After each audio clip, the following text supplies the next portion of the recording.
já percebeu, você já reparou que quando uma crise acontece, a gente começa a aceitar como sendo uma opção viável voltar para um lugar que um dia a gente já esteve e não queria mais estar? Eu vou dar um exemplo claro. Alguém que está numa crise no casamento e começa a lembrar da ex. Ah, minha ex-namorada. Irmão, por que ela é ex-namorada? Porque quando ela era namorada, você decidiu não estar mais.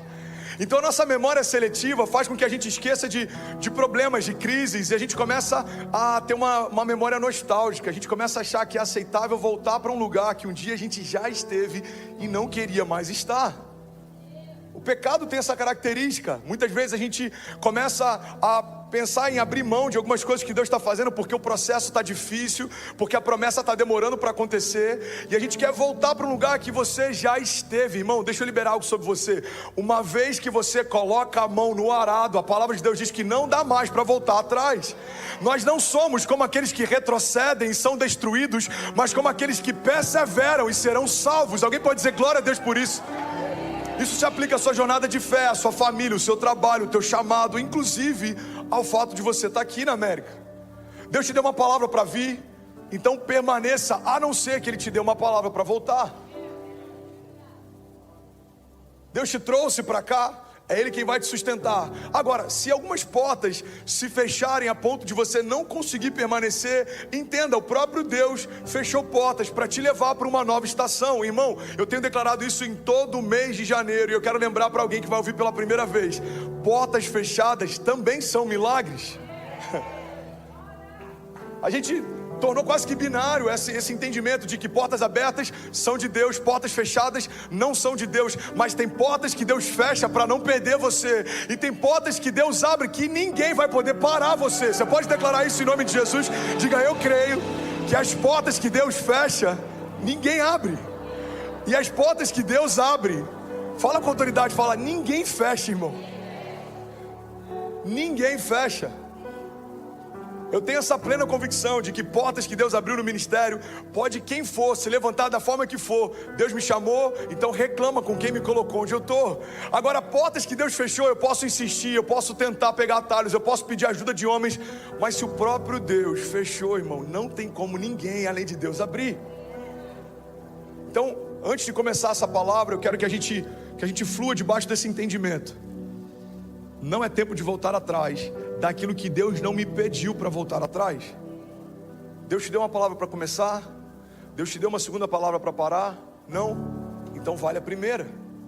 No militarismo, esse entendimento é muito forte. Inclusive é utilizado um termo, até segunda ordem. Quando um oficial, um superior te dá uma direção, é até segunda ordem. Ou seja, se uma outra ordem não for dada, não saia da onde eu te coloquei. Você pode colocar um soldado para estar fazendo patrulha e começa a chover, começa a nevar, começa a cair canivete. Foi dada uma ordem superior para sair? Não, então ele vai permanecer no lugar onde ele foi posicionado. A loucura é que no militarismo a gente consegue compreender isso porque existe uma hierarquia, mas no reino de Deus também. Quando Deus te posiciona em um lugar e não te pediu para sair de lá, permaneça até que se cumpra o que Ele te prometeu. Alguém pode dizer isso em nome de Jesus? Diga: eu creio que os lugares que Deus prometeu para mim, diga: ninguém pode roubar de mim. Posicionamento, irmão, gera milagres. Obediência gera milagres. Eu tenho que me posicionar. Deus me deu uma palavra, eu tenho que me posicionar. Pastor, eu prefiro ficar neutro. Você já se posicionou? Omissão também é uma posição. Martin Luther King é uma das frases dele que mais me inspira. O que me preocupa não é o grito dos maus, o que me preocupa é o silêncio dos bons. Um dos projetos que eu tenho me envolvido, e daqui a algum tempo a gente vai ter boas notícias para compartilhar, é no combate à escravidão sexual infantil. Ah, mas é loucura, não dá para combater, os próprios pais vendem os filhos. Tá, mas se os pais vendem os filhos, eu vou deixar de ter misericórdia dos filhos? O problema não é o grito deles, o problema é o nosso silêncio como igreja. O problema é a gente fingir que nada está acontecendo. A gente não pode achar, irmão, que tudo que Deus tem para nós, e eu não canso de falar sobre isso, principalmente para nós que somos imigrantes, tudo que Deus tem para mim é me dar um bom score, uma boa taxa de financiamento, comprar um bom carro e botar meus filhos numa escola confortável. Irmão, isso não é nada em relação a tudo que Deus vai fazer. Isso você não vai ter que se preocupar, vai acontecer naturalmente. A palavra de Deus diz: busque em primeiro lugar o meu reino e a minha justiça, e todas essas coisas vos serão acrescentadas. Declara com autoridade, diga: eu creio que não é tempo de voltar atrás. Às vezes a gente fica se auto-sabotando sem perceber. A gente dá espaço para pensamentos que a gente sabe que não são de Deus, mas a gente gosta de brincar com alguns limites. A gente gosta de... Você sabe que aquela palavra que alguém liberou não está te fazendo bem, mas ao invés de você deletar, você fica pensando nela. Você fica meditando. E o problema, irmão, que uma mentira, quando é contada muitas vezes, e eu vou botar entre aspas, ok? Ela se torna uma verdade. Esse era um dos princípios, por exemplo, da mídia nazista. O cara que liderava a comunicação nazista, esse era um dos princípios dele. Uma mentira contada muitas vezes se torna uma verdade. E é assim que muita gente está caminhando.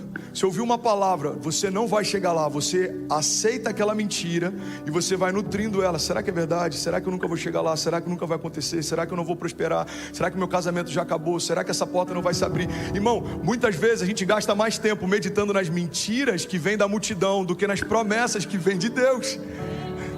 Eu preciso duvidar das minhas dúvidas, mas eu não posso duvidar da minha fé.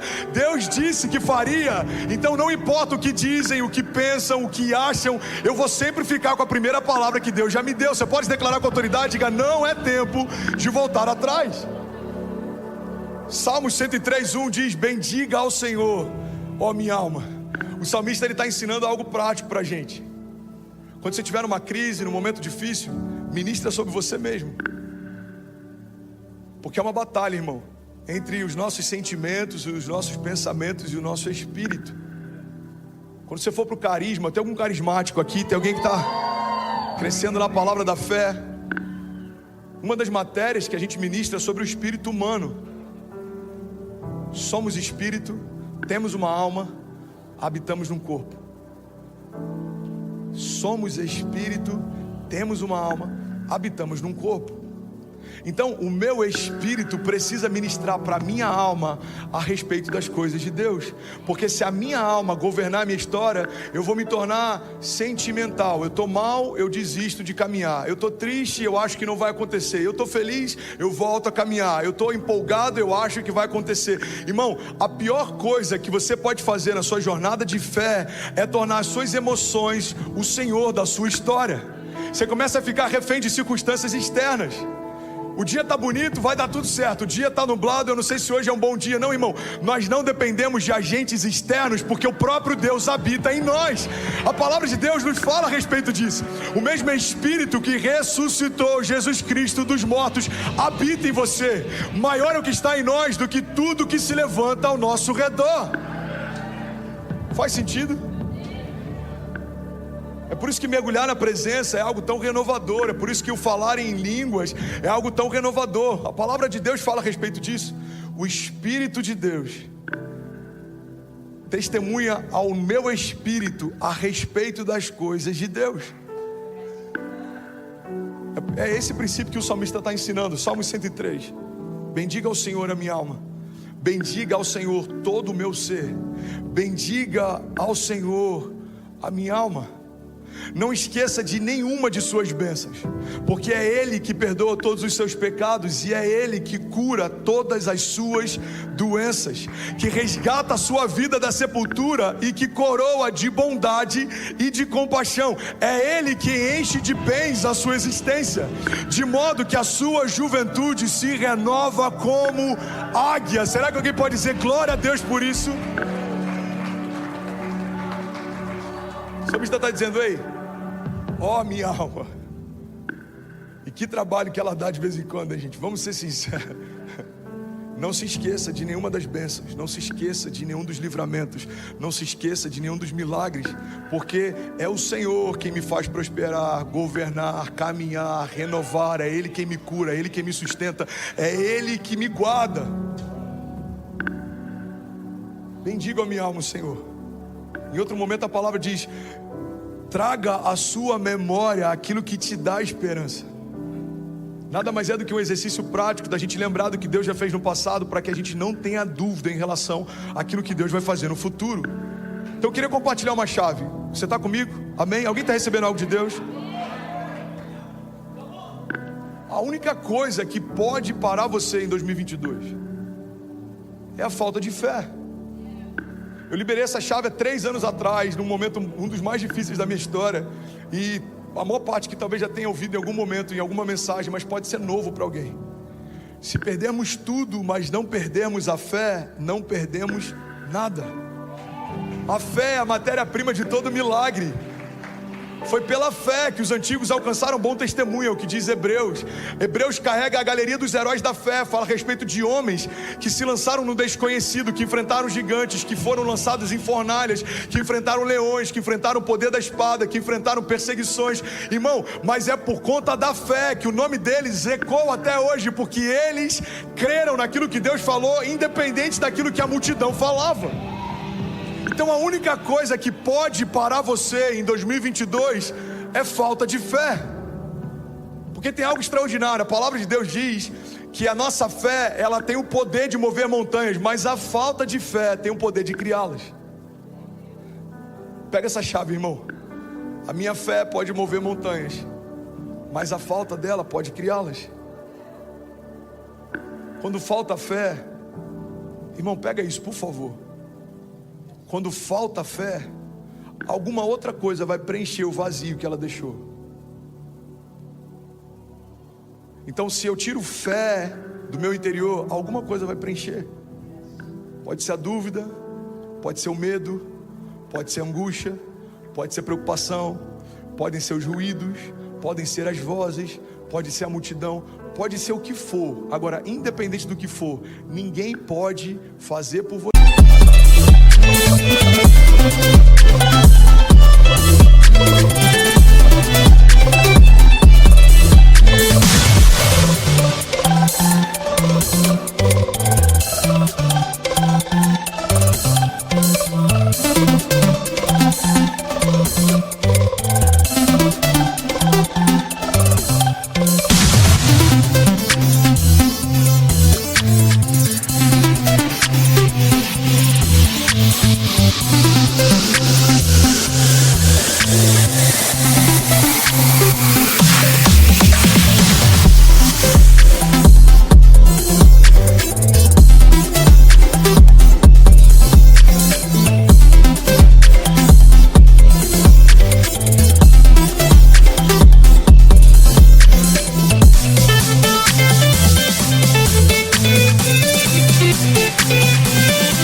O papel que só a fé faria.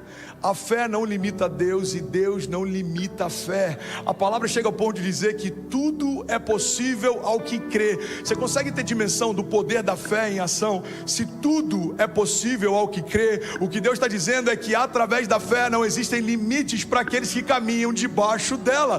Tudo é possível ao que crê. A cura vem pela fé, no poder do sangue de Jesus. O milagre vem pela fé, no poder do nome de Jesus. O renovo vem pela fé, através de ouvir a palavra de Deus. Irmão, tudo começa nela, se sustenta nela e termina nela. É pela fé que a gente vai viver o melhor ano da nossa vida. E aí, tudo bem? Você acabou agora de assistir um vídeo. Se você ainda não está inscrito, já se inscreve também no nosso canal, ativa esse sininho aqui embaixo de notificação e toda vez que eu fizer uma live ou estiver transmitindo uma mensagem ao vivo, você vai ser... We'll be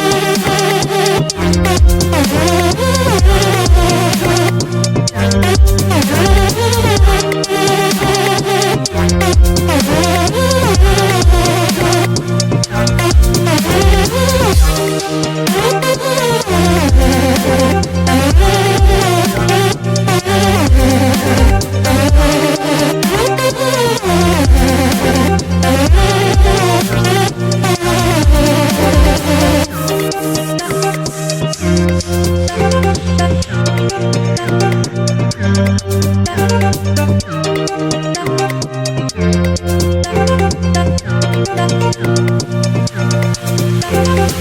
back.